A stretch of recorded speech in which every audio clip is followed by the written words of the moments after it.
नमस्कार। मैं संजीव कुमार आज डॉक्टर रैंडी कॉल्सन द्वारा लिखित पुस्तक पावर ऑफ वन थिंग, एक बात की शक्ति, केवल एक बात बदलकर सब कुछ बदल सकता है।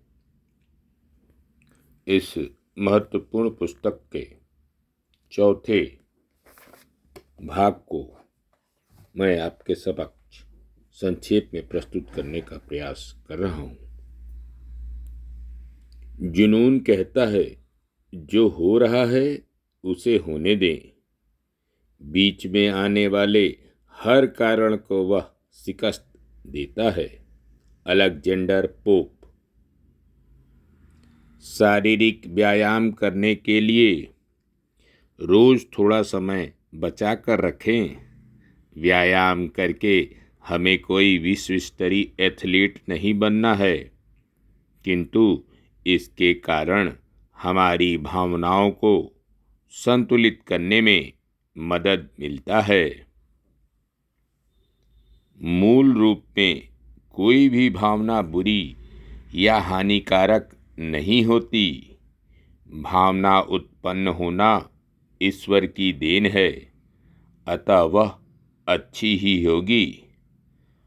अच्छी बात की खुशी होना, कुछ गंवाने पर दुखी होना, अन्याय पर गुस्सा आना, ये सब भावनाएं अच्छी ही हैं। भावनाओं के कारण हम स्वयं को व्यक्त कर सकते हैं। जब हमारी भावना प्रबल होती है, तब बिना किसी बात का विचार करते हुए अपने आप प्रतिक्रियाएं व्यक्त होती हैं।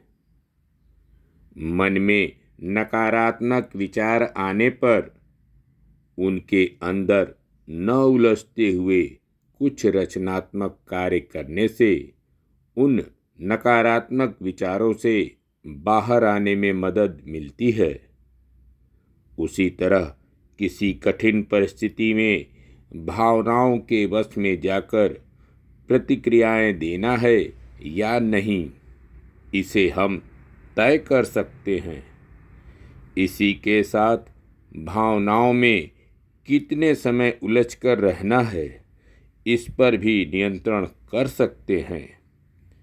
जैसे उदाहरण के लिए, मान लीजिए हमारे किसी प्रिय व्यक्ति का निधन हो गया, तो उस समय तीव्र वेदना या दुखी होता है, जो स्वाभाविक और उचित है। अतः उस दुख को आसानी से मुक्त रूप से निकल जाने देना चाहिए। किंतु कुछ दिनों बाद जीवन सामान्य हो जाना चाहिए। इस दुख अथवा शोक में अकंठ डूबे रहने से उसका शारीरिक और मानसिक असर हमारे शरीर पर होता है। भावना ईश्वर का दिया हुआ उपहार है, अतः इसका उपयोग चतुराई से करना चाहिए। इसके लिए प्रथम उसके उद्गम स्थान पर ध्यान दें। तत्पश्चात प्रतिक्रिया किस प्रकार देनी है, उसे सुनिश्चित करें। जो लोग मन में उठने वाली प्रत्येक भावना को योग्य प्रतिसाद देते हैं, वे भावनात्मक तौर पर मजबूत होते हैं। भावनाओं के प्रवाह में बह जाने से उचित और अनुचित का भेद दिखाई नहीं देता और हम अपना ही नुकसान कर बैठते हैं। परंतु यदि हम भावनाओं को बुरी तरह कुचल दे या दबा देते हैं, तो हम बीमार अथवा अस्वस्थ हो जाते हैं।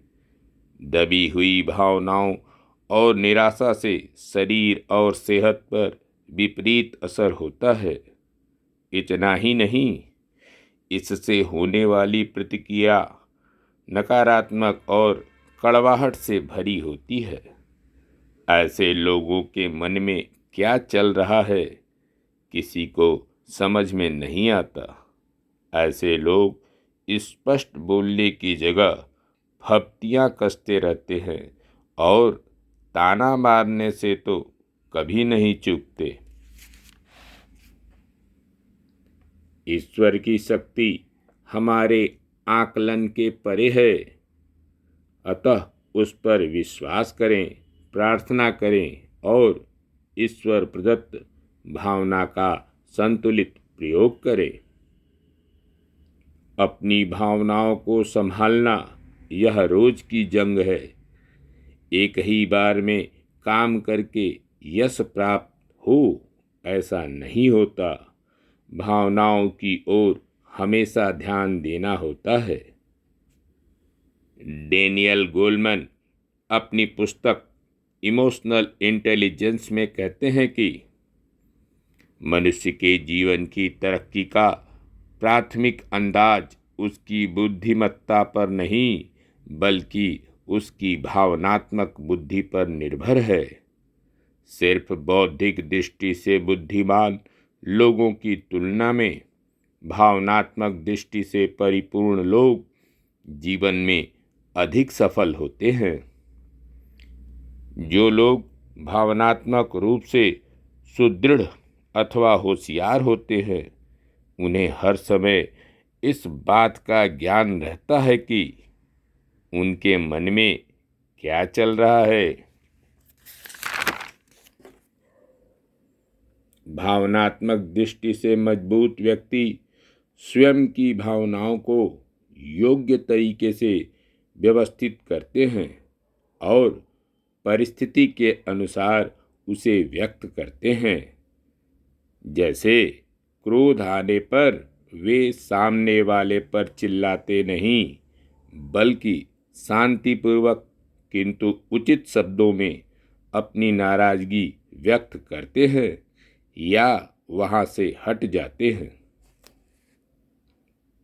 डेनियल गोलमैन आगे कहते हैं, तात्कालिक समाधान देने वाली बातों की अपेक्षा आपका लक्ष्य या उद्देश्य अधिक बड़ा होना चाहिए। इस प्रकार आप स्वयं को सफलता अर्जित करने के लिए प्रेरित कर सकते हैं। इस संदर्भ में स्टैनफोर्ड विश्वविद्यालय के डॉक्टर वाल्टर मिशेल ने एक रोचक प्रयोग किया। उन्होंने 4 वर्ष के बच्चों पर प्रयोग किया जिसमें वे उनको एक कमरे में ले गए और उनके सामने 2 मिठाइयाँ रखीं। उन्होंने बच्चों से कहा कि यदि आपको तुरंत अभी चाहिए तो सिर्फ एक ही मिठाई मिलेगी, लेकिन यदि आप लोग मेरे आने तक रुके तो आपको दोनों मिठाई मिलेगी। ऐसा कह वे कमरे से बाहर चले गए और 15 मिनट तक बच्चों की प्रतिक्रिया को कैमरे में कैद किया। 60% बच्चों ने 15 मिनट राह देखी। इसके लिए कुछ बच्चों ने अपने मुंह मिठाई से दूसरी तरफ कर लिया था, कुछ ने आंखें बंद कर रखी थी और 40% बच्चों ने मिठाई तुरंत खा ली। हम में से अधिकांश ऐसे ही करते हैं। तुरंत समाधान देने वाली बातों को हम तुरंत स्वीकार करते हैं। भविष्य के लिए पैसे की बचत करने से पहले ही हम उसे खर्च करके फ्री हो जाते हैं। अगले 15 वर्ष बाद उन 4 वर्ष के बच्चों का जब अध्ययन किया गया तब पाया गया कि जिन 60% बच्चों ने 15 मिनट का संयम रखा था वे उच्च पदों पर आसीन थे और योग्य नागरिक बन चुके थे। धन्यवाद। नमस्कार। शेष अगले अंक में, पिछला अंक डिस्क्रिप्शन बॉक्स में। धन्यवाद।